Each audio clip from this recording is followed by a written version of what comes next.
Voilà, nous avons cherché partout à Paris, France, et enfin on a déniché Denis Baupin, qui est très difficile, je vous dirai cela, de trouver, parce que mes amis, qu'est-ce qu'il fait?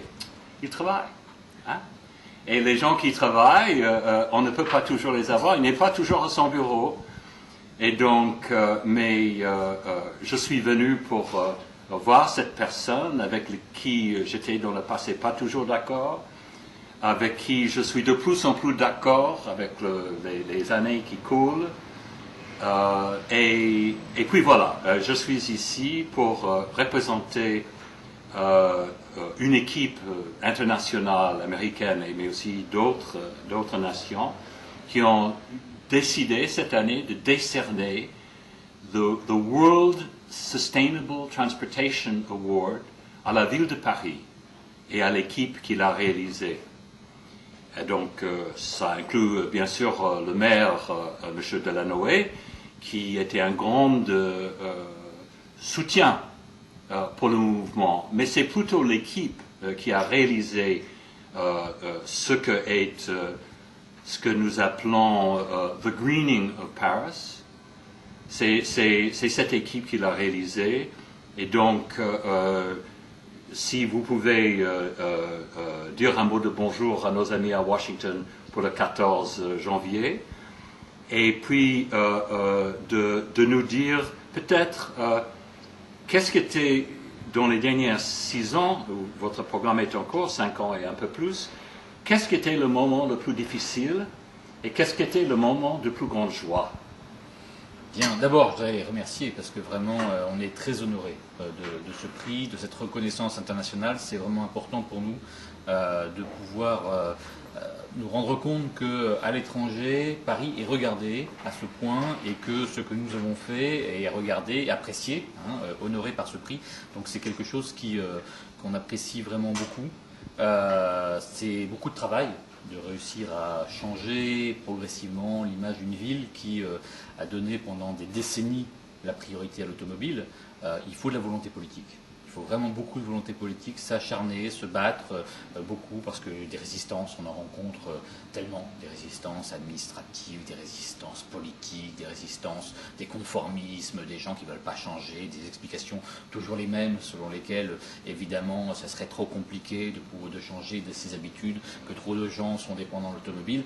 Et progressivement, on se rend compte que, malgré tout, parce qu'il y a de la volonté politique, parce qu'on met en place des outils, parce qu'on explique, eh bien les gens changent progressivement, et puis que les événements sont là aussi pour montrer que tout ça est pertinent. Quand le prix du baril de pétrole monte à presque 100 $, quand le réchauffement climatique devient si grave qu'on donne le prix Nobel à Al Gore et au groupement des experts sur le climat, quand la pollution de l'air est suffisamment grave pour que des études médicales viennent montrer systématiquement que les conséquences sur la santé sont importantes pour les enfants, pour l'ensemble de notre durée de vie, forcément, évidemment, les gens finissent par comprendre que tout ça est nécessaire.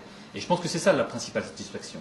C'est quand il y a des gens qui nous disent « j'étais pas d'accord avec vous, mais finalement vous avez eu raison de continuer, vous avez raison de le faire ». Et c'est vrai que c'est plutôt une fois qu'on a inauguré le tramway, une fois qu'on a mis en place Vélib', que réellement les gens se sont rendus compte que tout ça était cohérent, tout ça apportait des services, apportait une amélioration de la mobilité en ville, et donc ça valait le coup de tenir pendant la période des travaux, parce que c'est vrai que la période des travaux c'est difficile. C'est vrai que changer les habitudes c'est pas facile. On demande aux gens de modifier ce qui finalement est leur quotidien. Pour une part d'entre eux, y compris, ils ont payé cher la voiture. Donc finalement, c'est pas facile de s'entendre dire qu'ils ont acheté cher un véhicule dont aujourd'hui on leur dit oui, mais ce véhicule il faut moins l'utiliser, ce véhicule il est polluant, il est sale, il est nocif pour la ville. C'est forcément difficile. Les mutations, les changements sont des choses difficiles. Mais je pense que c'est quelque chose qui est nécessaire, et qui est nécessaire à Paris, qui est nécessaire dans toutes les grandes villes. Vous en avez beaucoup aussi aux États-Unis, de grandes villes qui ont besoin de changer progressivement. Sans doute même qu'il y a encore plus de besoin de changer aux États-Unis qu'à Paris, parce que c'est le pays dans lequel aujourd'hui que tout le monde pointe du doigt comme étant celui qui, en matière d'émissions de gaz à effet de serre, en matière de refus de signer le protocole de Kyoto, est celui que nous considérons un petit peu comme le mauvais élève sur la planète et qui a des responsabilités encore plus lourdes. Donc si ce que nous faisons à Paris peut contribuer à montrer à l'ensemble des habitants de cette planète et notamment aux Américains que oui, on peut changer, qu'on peut réussir à le faire et que finalement la population approuve à l'arrivée, à partir du moment où on lui a expliqué la nécessité, eh bien, je suis content d'y avoir contribué. Merci beaucoup, Denis. Je dois vous dire, tous qui est dans le public en train de regarder cet hommage à la ville de Paris, que nous devons prendre en compte aussi une décision que Denis Baupin a prise aujourd'hui, et c'est de ne pas être avec nous. C'est important, n'est-ce pas? C'est-à-dire qu'un aller-retour à Washington pour recevoir un prix et pour donner un discours d'une demi-heure coûte à peu près 2,5 tonnes de CO2. Et donc, nous l'avons offert avion business class, hôtel 5 étoiles, honoraire qui n'a pas le droit d'accepter. Et il a dit tout simplement non, je ne peux pas faire ça, parce que si je faisais ça, j'irais à contresens de tout ce que je dis, de tout ce que je fais dans mon travail. Alors, merci Denis pour ne pas être venu à Washington aujourd'hui. Et félicitations à vous et à toute votre équipe. Merci beaucoup. Merci beaucoup. Non, c'est vrai que c'est un choix de ne pas voyager trop. Ça ne veut pas dire pas voyager du tout.